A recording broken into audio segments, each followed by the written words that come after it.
कि सुविधा का निर्धारण कैसे होगा। जैसे कोई एसी चलाता है, एसी में सोता है, कोई गाड़ी रखता है, कोई बहुत सारे कपड़े रखता है, तो क्या वो गलत है? तो ये कंटेंट इसको गलत नहीं मानता। आपके पास सुविधा है, ये गलत नहीं है, लेकिन पहला प्रश्न है कि निर्धारण कैसे होगा। तो ये मानव के ज्ञान से निर्धारित होगा। मानव के ज्ञान से मतलब एक तो मानव को आवश्यकता है कि सुविधा चाहिए ही चाहिए, दूसरा उसकी समझ है क्या चाहिए क्या नहीं चाहिए। तो मुख्य मुद्दा सुविधा के बारे में भी मानव की समझ ही आएगी कि मानव को समझ हो जाएगा। जैसे मैं एक आदमी यहां से नहीं खड़े होकर बता सकता कि आपको 2 ही कपड़े चाहिए, आपको एक ही गाड़ी चाहिए। हर मानव अपनी सुविधा का निर्धारण स्वयं ही करेगा। कौन करेगा? कौन करेगा दीदी?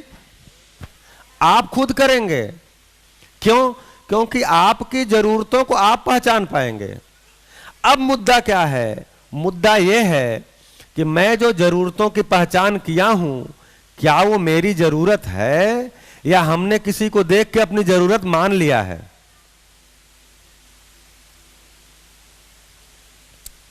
यह मुद्दा है कि मेरी जो आवश्यकता है क्या वास्तव में मेरी आवश्यकता है,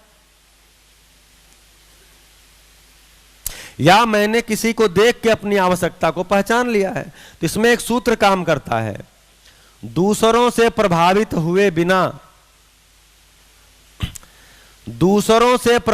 हुए बिना अपनी आवश्यकता को पहचान पाना, यह मेरी योग्यता है। सब तक बात गई? दूसरों से प्रभावित हुए बिना अपनी आवश्यकता को पहचान पाना, यह मेरी योग्यता है। अभी तो हम अपनी आवश्यकता को पहचान ही नहीं पाते। या तो पड़ोसी को देखते हैं, या टीवी में एडवर्टाइजमेंट देखते हैं, या मॉल में जाकर के देख करके वहां अच्छा ये सामान है, कोई नया चीज आया होगा, ये भी ले लेते हैं। अच्छा ये क्या है? हाँ ये भी कुछ नई चीज आई, ये भी ले लेते हैं और ले आके घर में किसी कोने में रख देते हैं। तो क्या हो गया? जैसे जैसे हमारे पास पैसा आया वैसे वैसे एक थेरेपी आ गई जिसको रिटेल थेरेपी बोलते हैं। आप सुने रिटेल थेरेपी? रिटेल थेरेपी सुने हैं? तो रिटेल थेरेपी यही है कि पूरे सप्ताह हम अपना भाग दौड़ करते हैं, काम वाम करते हैं, वीकेंड आता है, सप्ताह का अंत आ जाता है, सोचते हैं यार बोर हो रहे हैं, क्या करें, चलो शॉपिंग करके आते हैं। तो शॉपिंग करने चले गए। वहां क्या करते हैं?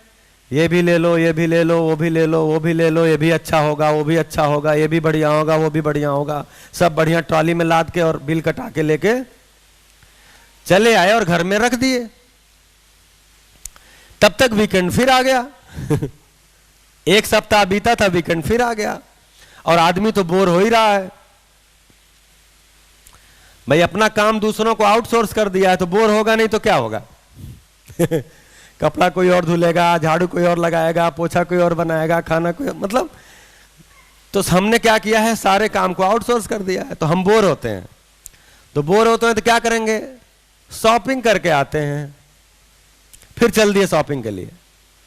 तो घूम घाम के शॉपिंग करके आए, अपना गाड़ी में सामान रख के ले आके फिर कोसी कोने में भर दिए। ऐसे कर करके हमने अपने घरों को कबाड़ खाना बना दिया। मतलब इतने सामान ले आके रख दिए, उसकी उपयोग ही नहीं है, उपयोग ही नहीं होता। आप ले आकर रख दिए, उसकी उपयोगिता ही नहीं आपको है, आप भर दिए केवल।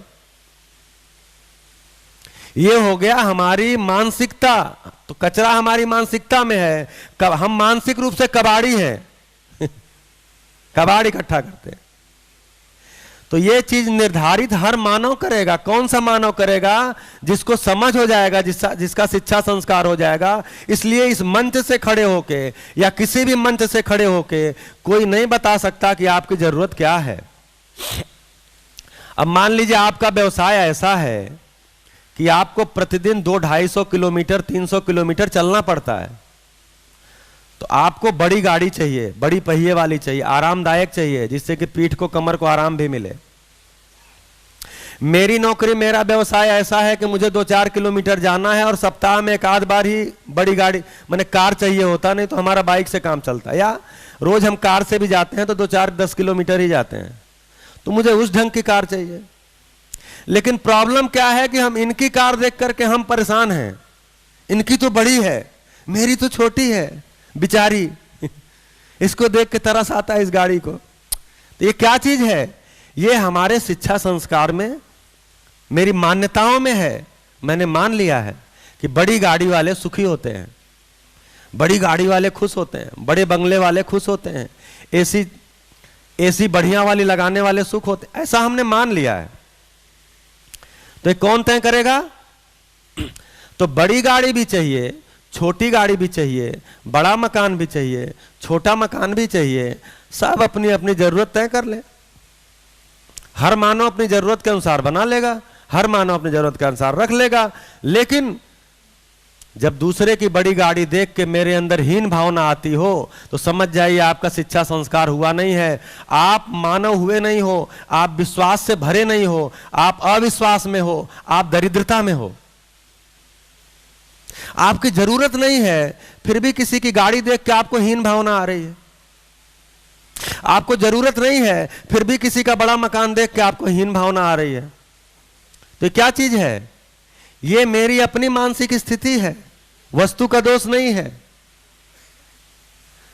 तो देखिए, गाड़ी बड़ी हो, गाड़ी छोटी हो, मकान बड़ा हो, मकान छोटा हो, ये मुद्दा ही नहीं है। मैं कितना विश्वास पूर्वक जीता हूं, ये मुद्दा है। मेरे विश्वास की कमी, मैं सोचता हूं मेरे अंदर के विश्वास की कमी मैं गाड़ी से भर लूंगा, मैं कार से भर लूंगा, मैं कपड़ों से भर लूंगा। तो विश्वास एक भाव है, और वो कितना चाहिए आपको? कितना चाहिए विश्वास?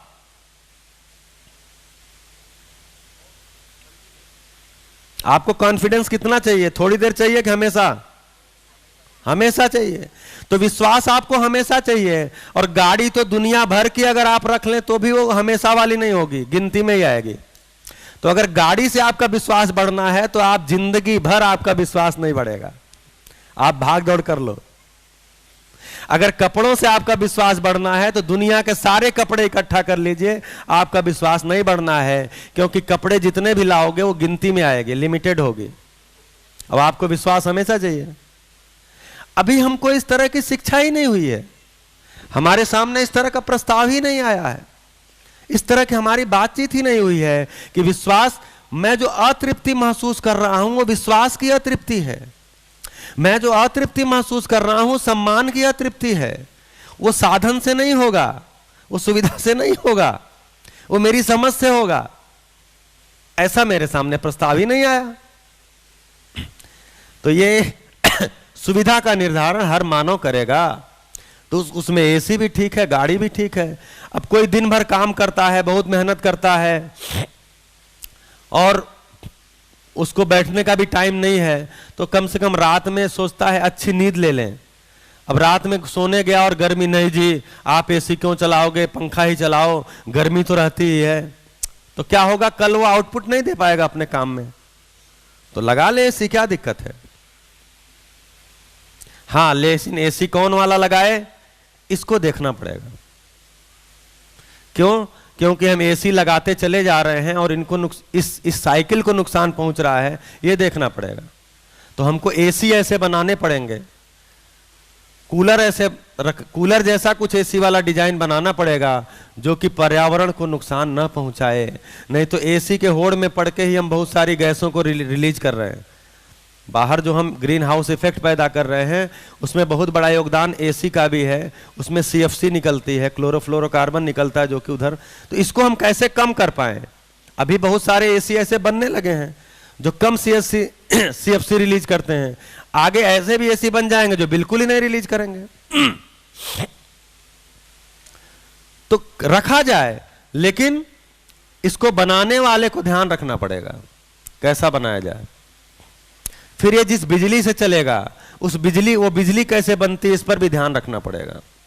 पता चलेगा एसी तो बढ़िया बना दिए, रिलीज नहीं करती, लेकिन बिजली कोयला जला के बन रही है धड़ाधड़ धड़ाधड़ तो क्या होगा? तो अभी क्या है, पॉल्यूशन को खत्म हम नहीं कर रहे हैं, पॉल्यूशन को शिफ्ट कर रहे हैं।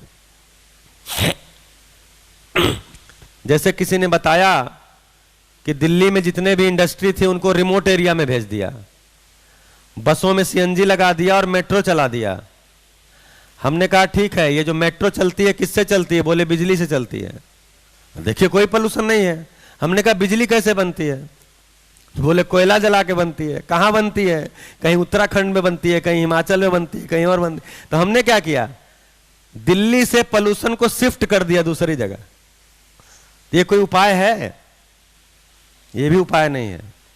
तो अभी हम पोल्यूशन खत्म करने के नाम पे पोल्यूशन शिफ्ट कर रहे हैं।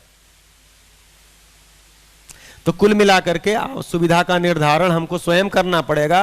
ऐसे समझदार जिम्मेदार मानव शिक्षा विधि से निकालने पड़ेंगे। कैसे मानव? कैसे मानव? समझदार जिम्मेदार। तो ऐसे समझदार जिम्मेदार मानव शिक्षा विधि से निकलेंगे तो वो अपनी सुविधा का निर्धारण खुद कर लेंगे और वो किसी से प्रभावित हुए बिना कर लेंगे। ऐसे दमदार मानव की आवश्यकता है जो कि नहीं मिल रहे हैं देखने में।